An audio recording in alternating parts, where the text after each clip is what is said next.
dowladdaasi Mareykanka ayaa shaaca ka qaadaysa lacagta ay ku taageerayso doorashada Somaliya ee dhacaysa dabayaaqada sanadkan ilaa horaanta sanadkan.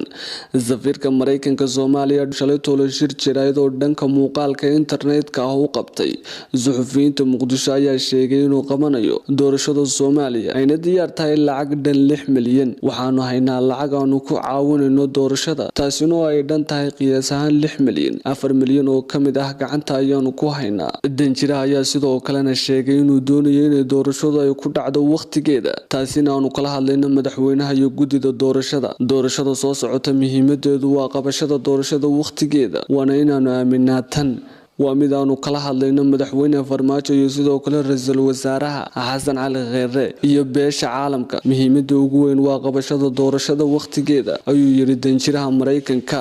waxaanu doonaynaa in laga gudbo habka qabiilka. baarlamaanka ayaanu ka doonaynaa inuu markaas wax walbaaba oo aad rabtaan waan idinka taageeraynaa 100%, sababtoo ah waa doorashada. sidaa daraadeedna waxaanu bixinaynaa talada ugu fiican, ayuu yiri danjire. hadalkan yimiinta ayaa imanaya iyadoo ay jiraan warar sheegaya in madaxda dowladda federaalka Soomaaliya ay